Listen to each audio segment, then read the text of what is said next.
Oi pessoal, tudo bem? Olha só, vocês que me acompanham aqui sabem que eu tenho falado ultimamente sobre o programa de governo dos candidatos a partir de uma enquete que eu fiz aqui pedindo para vocês mesmos indicarem quais os assuntos dos programas de governo que vocês queriam conhecer em maiores detalhes e de quais candidatos vocês queriam conhecer a proposta. Então, só lembrando que a gente já falou aqui sobre educação, que foi o assunto mais pedido, e o segundo assunto mais pedido, na verdade, ele se desdobrou em dois assuntos, que é a economia, mas se desdobrando um lado para a questão dos impostos e o outro para a geração de emprego. Já falei também sobre a questão dos impostos e hoje, então, a gente vai fazer o último vídeo sobre a questão da geração de empregos, que é claro, é um assunto que preocupa muita gente, porque a gente tem um contingente gigantesco de desempregados e subempregados, né? Se a gente considerar os subempregados, são 28 milhões de pessoas, desse total 13 milhões, quase 13 milhões, estão totalmente desempregados, há um nível de informalidade muito grande na economia, muita gente vivendo de bico aqui e ali. Então a situação realmente não está fácil para ninguém, todo mundo quer saber quais as propostas dos candidatos para reativar, estimular a geração de empregos. Lembrando também que tem um ponto muito importante, um dos primeiros problemas que o próximo presidente vai ter que se defrontar e vai ter que resolver e apresentar uma proposta para isso é o seguinte: agora, no dia 1º de janeiro de 2019, acaba a atual política de valorização do salário mínimo. Essa política foi estabelecida alguns anos atrás, inclusive por força de um acordo com centrais sindicais, estabelecendo que o salário mínimo ele seria reajustado todo ano em função da variação anterior da inflação e da variação do produto interno bruto. Pois bem, essa política tem data para acabar e vai ter que ser encontrada uma outra alternativa, e esse já é de cara um dos primeiros desafios do próximo presidente. Alguns dos candidatos abordam esse tema, outros não. Mas então, vamos lá, vamos ver o que cada um, resumidamente, fala sobre essa questão específica do emprego. Lembrando que, claro, alguns têm propostas muito extensas, outros têm propostas menores, né? Então, algumas mais detalhadas, outras mais resumidas. O que eu fiz? Eu destaquei alguns pontos que chamam mais atenção, que são apresentados como prioridades. Então, na verdade, o que eu estou apresentando aqui é um resumo, mas bem resumido mesmo, mas que dá uma ideia para você de como esse assunto é tratado nos programas de governo dos candidatos. E lembrando, claro, mais uma vez o seguinte, além de vocês terem escolhido os temas, vocês também indicaram os candidatos que vocês queriam conhecer melhor o que cada um falava, e os candidatos são os seguintes, e eu só vou falar das propostas desses candidatos que foram mais mencionados, são Haddad, Bolsonaro, Alckmin, Amoedo, Marina e Ciro Gomes, tá bom? Vamos por partes. Eu queria destacar primeiro aqui o seguinte: o programa do Haddad e do Ciro Gomes tem semelhanças, vocês já vão ver quais são. E os programas, por sua vez, do Bolsonaro, do Alckmin e do Amoedo têm semelhanças entre si, o que não é uma surpresa, porque eles seguem mais ou menos o mesmo ideário, a agenda liberal, etc. Então, não é uma surpresa, embora haja, claro, algumas diferenças aqui e ali. E a Marina Silva, ela tem pontos de contato com propostas do Haddad e do Ciro e pontos de contato com as propostas desses outros três candidatos que eu mencionei. Vamos lá, vamos começar pelo Haddad, Fernando Haddad, do PT. Ele fala exatamente sobre a manutenção do programa de valorização do salário mínimo, né? Até porque essa fórmula foi fixada no governo Lula. Ele fala também, ele propõe um plano emergencial de emprego para criar de uma maneira bem rápida, reativar a economia para criar empregos.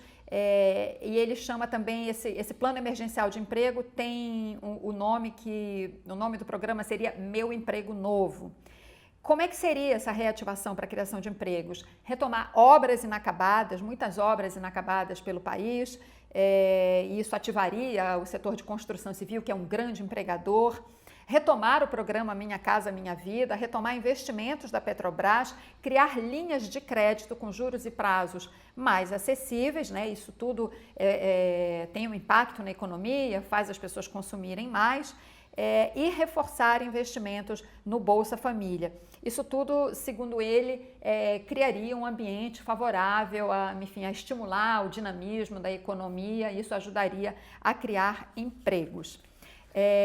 O Ciro Gomes, né, que tem pontos de contato, ele também usa até a mesma expressão, plano emergencial de geração de empregos, mas ele estabelece até uma meta, coisa que não tem no programa do Haddad, que é gerar 2 milhões de empregos no primeiro ano de governo. É uma meta bem ambiciosa quando a gente considera aí que a economia brasileira ainda está, né, tentando aí se firmar o pé e realmente consolidar a retomada que ainda não aconteceu ou que está lenta demais. Essa geração de empregos viria também, assim como no Haddad, pela retomada de obras paradas. Ele cita especificamente a transposição do Rio São Francisco, que é uma obra no Nordeste, que é a área dele, né? Ele é de lá, enfim, ele inclusive fala que quando foi ministro ajudou a formular essa obra, essa proposta de fazer a transposição do Rio São Francisco. Fala em obras de saneamento básico, moradias populares, construção civil. Ele fala também no fortalecimento da indústria e principalmente nos seguintes setores: defesa, né, a indústria da defesa nacional, saúde, o complexo da saúde, ele tem falado isso muito nas entrevistas, agricultura, a vice dele, Cátia Abreu, é do agronegócio, e também o setor de óleo e gás. E ele fala também em utilizar as compras públicas, né, compras feitas pelo governo federal, também como uma alternativa para a geração de empregos. Aí vamos para a Marina, porque a Marina tem alguns pontos de contato aí. Ela fala também em obras de infraestrutura, saneamento e na área de transportes para gerar empregos. Agora, ela destaca um ponto também que no programa dela aparece com mais destaque, que é a indústria do turismo, especificamente do ecoturismo. Agora, ela também fala de outros aspectos da economia que, segundo ela, se forem bem equacionados, contribuem para a criação de empregos, que são justamente não aumentar impostos, reduzir o imposto de renda para as empresas, né, para a pessoa jurídica, porque com uma redução de imposto, teoricamente, a empresa fica com mais dinheiro para investir na criação de empregos, aumentar o imposto sobre herança, aí sim ela fala em aumentar o imposto, especificamente sobre herança, simplificar tributos e também fazer parcerias com a iniciativa privada, notadamente para o setor de infraestrutura, que também é um setor que, quando está bastante ativo, também gera muito emprego. Também na parceria com o setor privado, concessões nessa área de infraestrutura. E um ponto importante, facilitar a abertura de empregos. A gente sabe que no Brasil, abrir uma empresa é complicado, é extremamente burocrático, inibe muitas vezes o empreendedorismo. E esse é um ponto aqui que ela destaca. E aí, justamente nesses pontos aqui, ela se aproxima do programa de outros candidatos, no outro espectro, né? Que seriam o Amoedo, o João Amoedo do Partido Novo. Ele fala muito disso, dessa questão da dificuldade de abrir empresa no Brasil e que ele faria isso, ele investiria na facilidade para abrir empresas, para que as empresas possam se estabelecer mais rapidamente e, com isso, contratar funcionários. Ele tem um programa amplo de privatização de empresas públicas e do qual não escaparia nenhuma empresa pública. Banco do Brasil, Caixa Econômica, Petrobras, concessões na área de infraestrutura. E aí também simplificação dos impostos, tributar menos o consumo. Ele fala sobre a política de valorização do salário mínimo, aquela que eu já mencionei no caso do Haddad. Ele aborda essa questão, mas aí a visão dele é completamente diferente. Ele é contra a política atual de reajuste do salário mínimo, ele é contra que essa política seja estabelecida por decreto, né, como ela foi hoje, foi uma decisão do governo na época. Ele acha que os salários têm que aumentar de acordo com o aumento de produtividade dos trabalhadores. Então, ele deixa bem clara essa visão dele sobre esse assunto. Interessante que são esses dois candidatos que enfrentam essa questão e têm propostas bem divergentes. Alckmin, do PSDB, Ele não trouxe no programa dele metas específicas para a criação de empregos, mas ele fala de várias medidas, né, para melhorar o ambiente econômico que, na visão dele, teriam como consequência a criação de empregos. Então, ele fala muito na criação de um ambiente favorável à criação de empregos, que seria formado por, entre outras medidas, redução do imposto de renda da pessoa jurídica, né, das empresas, para que elas tenham dinheiro livre para atrair investimentos e, enfim, menos imposto e mais atividade produtiva. Ele também fala na privatização de empresas estatais, embora não com um programa tão amplo, por exemplo, como o do Amoedo. Ele fala em políticas especiais e específicas para o Norte e Nordeste, né? Até porque a gente sabe que o desemprego no Brasil ele impacta de maneiras diferentes as diferentes faixas etárias, as diferentes regiões do país. Então, ele faz essa distinção aqui. E os setores que ele acha que podem criar empregos são turismo, tal como a Marina falou, indústria, né, que o Ciro fala muito, o Alckmin também fala em políticas de estímulo à indústria, e agricultura. E, por último, ele fala também de investimentos em infraestrutura, porém em parceria com o setor privado. A gente nota que Haddad e Ciro falam mais do papel do Estado como indutor de políticas que possam gerar um aumento dos empregos, aumentar a oferta de empregos. E a gente nota entre Amoedo e Alckmin uma visão diferente, né, de que o setor privado é que vai, se devidamente dinamizado e estimulado, gerar empregos. Por fim, o candidato Bolsonaro do PSL, ele tem uma proposta que me chamou bastante atenção. Ele fala assim em privatizações, todo mundo sabe que inclusive o conselheiro econômico dele, provável ministro da Fazenda, caso ele seja eleito, Paulo Guedes, já falou sobre isso claramente, que acha que tem que privatizar tudo e que isso geraria também a criação de empregos. Agora, o Bolsonaro tem uma proposta muito curiosa que me chamou a atenção, que é o seguinte: ele propõe criar uma nova carteira de trabalho. Todo mundo que tem a carteira de trabalho sabe aquela cadernetinha de capa azul. Ele propõe criar uma nova carteira de trabalho verde e amarela, que seria uma opção.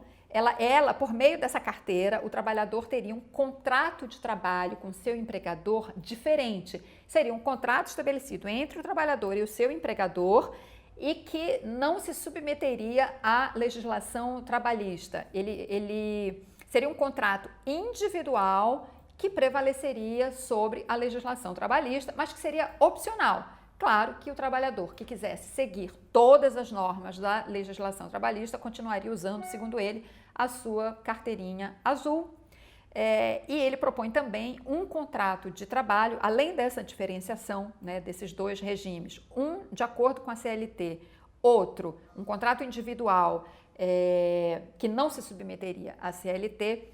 Ele propõe um outro contrato, um outro regime de contrato de trabalho que seria para os trabalhadores rurais. Ele acha que para o trabalhador rural o contrato de trabalho tem que ser diferente porque as condições são diferentes dos trabalhadores urbanos.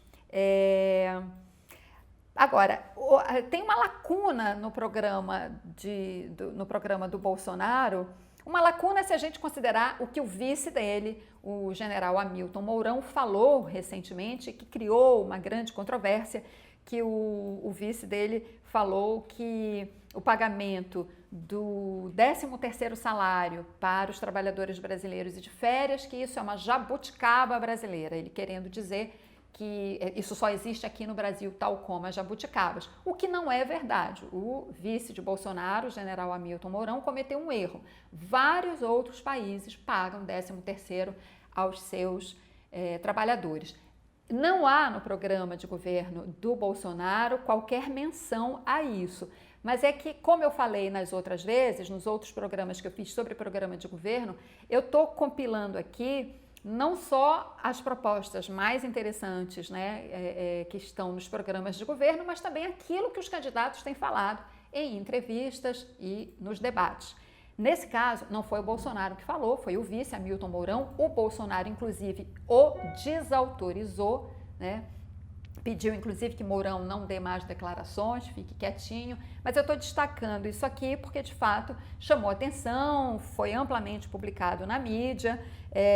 Então, só para não deixar que passe em branco essa manifestação do general Mourão, porque como mexe com um assunto, né, que tem muito a ver com todos os brasileiros trabalhadores e, enfim, que têm os seus contratos de trabalho e querem que os seus direitos sejam respeitados, eu não poderia comentar esse assunto sem deixar de mencionar que o vice Mourão fez essa manifestação e que isso aí foi assunto de debate entre as pessoas, mas destacando que de fato isso não está no programa de governo do Bolsonaro.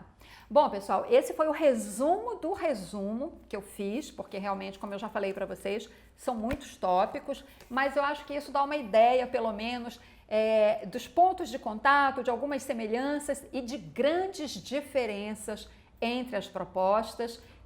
E claro, cada uma dessas propostas também, às vezes, por mais detalhadas que elas sejam, elas têm grandes lacunas e uma delas, a gente já falou sobre isso aqui várias vezes também, é que os candidatos formulam muitas propostas, mas eles às vezes esquecem de dizer como vão fazer para que aquela proposta se torne realidade. O que eu quero dizer com isso? Lendo os programas de governo, o que a gente constata é o seguinte: todo mundo tem o diagnóstico da crise, todo mundo sabe o que fazer, mas nem sempre eles dizem para os eleitores como fazer para resolver os problemas. Enfim, a gente tem que ficar ligado, ficar atento, conhecer os programas, inclusive para cobrar depois daquele que foi eleito, cobrar as promessas que ele fez no programa de governo, tá bom? Muitíssimo obrigada pela oportunidade aí que vocês me deram de mergulhar nos programas de governo dos candidatos, me informar e poder trazer essas informações para vocês. Se você gostou, curte, né? Dá aquele like legal ali no vídeo, compartilha, comenta. Se você já está inscrito no nosso canal, maravilha, super obrigada. Se ainda não se inscreveu, por favor, vai lá e se inscreve, tá bom? Muitíssimo obrigada, até a próxima.